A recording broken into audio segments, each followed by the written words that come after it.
Bulunaka, do you know that cybercrime is becoming a growing problem in Fiji? Cybercrime is defined as a crime in which a computer is the object of the crime, such as hacking and spamming. Cybercrime is also cyberbullying and using fake profiles to cause panic and spreading false news. If you're involved in this or know anyone who's committing these crimes, report them immediately. I'm Polly. And I'm Peter. We host the Traffic Jam Show on City FM. From 3 p.m. to 7 p.m. every weekday. Do the right thing. And Winaka Fiji, in this bulletin, New Zealand PM reveals significant climate package. PM announces new border control measures. And two involved in alleged visa scam bailed. From the studios of FBC Suva, Edwin Nash. The New Zealand government has announced a massive cash injection to help in Fiji's fight against climate change. New Zealand Prime Minister Jacinda Ardern pledged $2 million to Fiji's climate relocation and displaced people's trust fund. Apanisa Wangairandovu has more. The camaraderie shown by the two nations in the fight against climate change turned a new leaf with Jacinda Ardern's announcement. New Zealand, really the funding that we announced today, for instance, that came at the request of the Fiji government. We're the first to contribute to it, but it is being driven by Fiji, for Fiji, and for those communities, by those communities. And I think that's so important. No one wants to be the one coming in and making those decisions on those communities' behalf. That is a matter for Fiji. But I think everyone sees the reality, sadly. The contribution comes from the $150 million package of Pacific-focused climate change assistance the government announced at the Pacific Islands Forum last August. Ardern, well aware of the task on hand for Fiji in the fight against the harsh reality of climate change. Climate change continues to have a significant impact on the people of this region.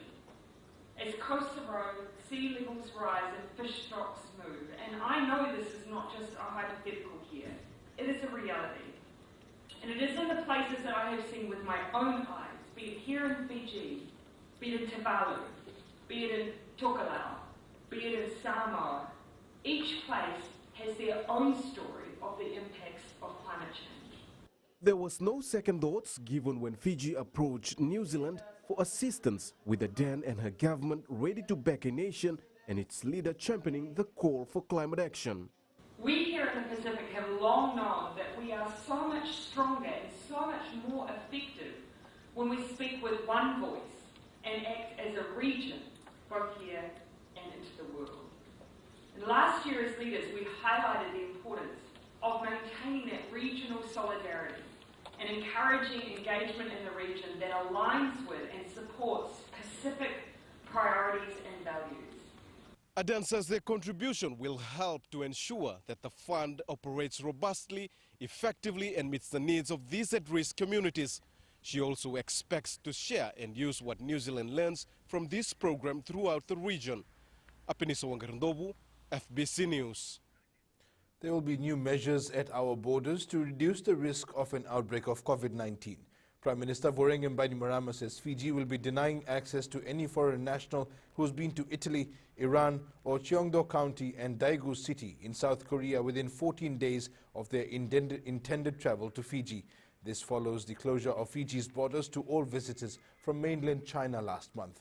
The Prime Minister confirms there are currently no suspected or confirmed cases of COVID-19 in Fiji. From Monday next week, we will also be screening all international air passengers with handheld temperature scanners. In 2 to 3 weeks' time, we will have thermal scanners installed at our international airports. At sea, from 28 February, all cruise ships entering Fijian waters will be required to make first berths at ports in Suva or Lutoka, where all passengers on board will undergo our earlier announced medical and travel history checks. Emotions were high in the Suva Magistrates Court yesterday when a 25-year-old man alleged to have caused the death of a 2-year-old child made his first appearance. Josiah Alfred Vuetine-Mbose is charged with 1 count of murder. The incident allegedly took place in Nakasi earlier this month. It's alleged Josiah Vuetine-Mbose caused the death of 2-year-old Nemani Tambuwere by punching him in the stomach twice. Under questioning by police, Vuetine-Mbose allegedly said he did it to assist the victim in vomiting as he saw the deceased was feeling weak and trying to vomit. The matter has been adjourned to March 11th. Two employees of a Nandi-based travel company who are allegedly involved in a visa and ticket scam have been bailed by the Nandi Magistrates Court. Cheryl Chanj is charged with 29 counts of obtaining financial advantage by deception and 58 counts of falsification of documents. The second employee, Navindra Kumar, is facing a charge of general dishonesty causing a loss. It was heard in court yesterday that both caused a loss of more than $100,000. They will reappear in court on the 29th of March. The Human Rights and Anti-Discrimination Commission is expected to expand its operations in the coming months. Commission Director Ashwin Raj told the Parliamentary Standing Committee on Justice, Law and Human Rights that ensuring their services are available to all Fijians is critical. Raj says in order to take their services to the people, decentralizing has been prioritized. But within months, we should have the Lautoka office open, and it's actually near the Lautoka market. And that's one thing we wanted. We wanted, it to be accessible to the people of Fiji. And that's one of the things that we want to do. We want to develop models that actually begin to decentralize in ways that brings us closer to ordinary folks. And then, of course, resource permitting, we want to be able to open an office in Lambasa. Prime Minister Voreqe Bainimarama has received the Parliamentary Vice Minister for Foreign Affairs, Nakayama Norihiro, on his in his office at government buildings. Norihiro is in the country for the Japan-Fiji Trade and Investment Seminar scheduled to begin today. In recognizing the high-level visits between the two countries, Bainimarama also acknowledged Japan's support in contribution of Fiji's socio-economic development, such as the Nandi River flood widening and the Tamavuaiwai Bridge upgrade. He also thanked the Japanese government for the provision of the proposed standby loan for disaster recovery and rehabilitation. Capacity building plays a vital role in assisting students and teachers further develop their respective research skills. The statement was made by FNU Associate Dean Research on the College of Medicine, Nursing and Health Sciences, Dr. Donald Wilson, during the launch of the school's 5-year strategic plan yesterday. Dr. Wilson says this is an area the college is trying to improve. Research capacity development is important for our own staff. A lot of our students do research, but some of our own staff that are supervising students are not comfortable themselves supervising students with research because they themselves are not comfortable or confident in conducting research. So we want to be able to use the strategic plan to provide that capacity development. Coming up, Voli has a chance to shine in LA. And Business End for Schools Rugby League.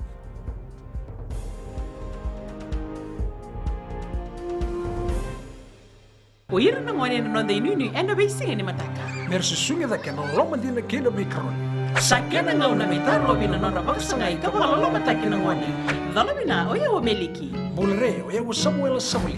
Nama ki rau ena be mataka. Boniti kena makarombuka. Ni wai tiri kalima na miniti me ono kina tiri na kaloko. Ena Radio Fiji One na ndomo ibiti. Indau kina na mataka. Dan ramai na singabo.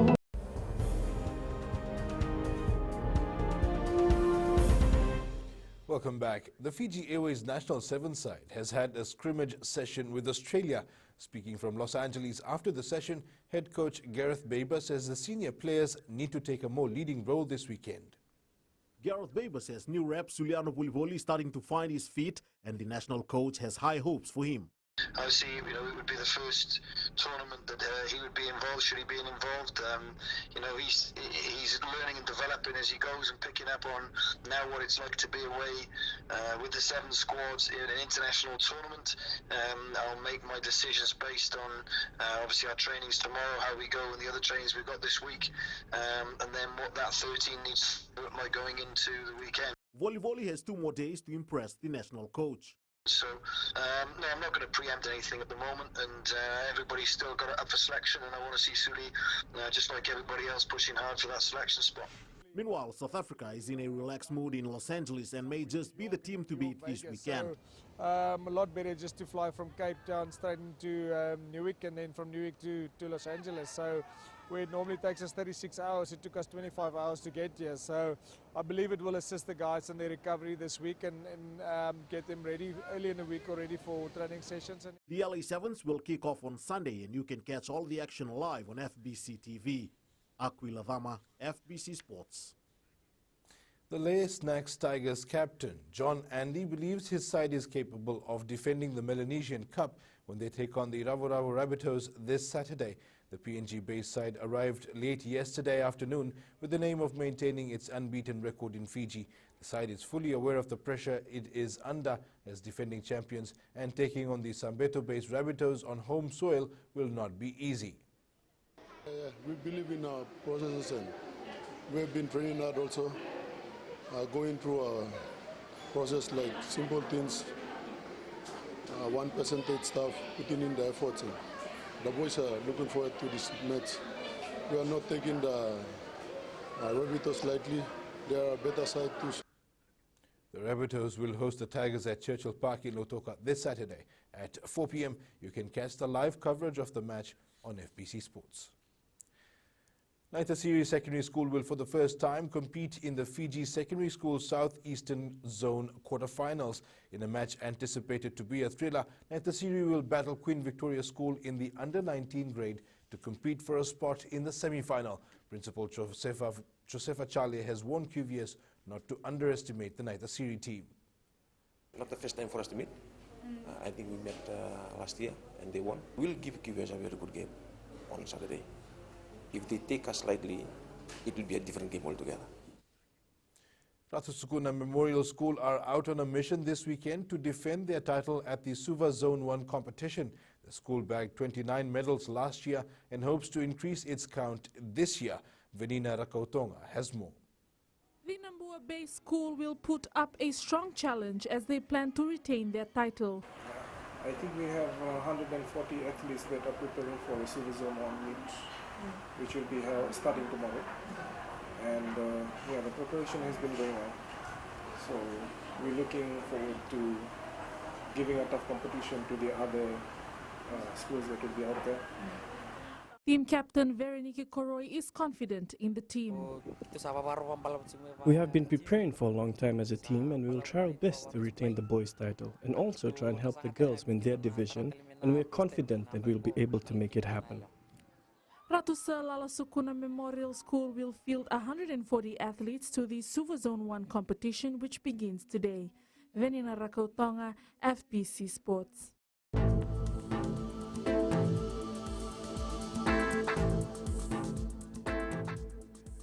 Cloudy conditions and isolated afternoon showers or evening showers are expected today. And that's your FBC Morning News. Remember to join us at 1 p.m. and 7 p.m. for our major bulletin. For these stories and others, you can also tune in to radio station Gold FM. That's it from me for now. Have a good morning.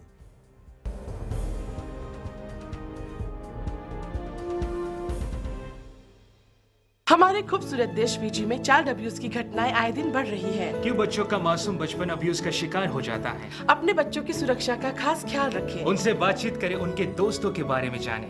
आज के बच्चे देश का भविष्य है।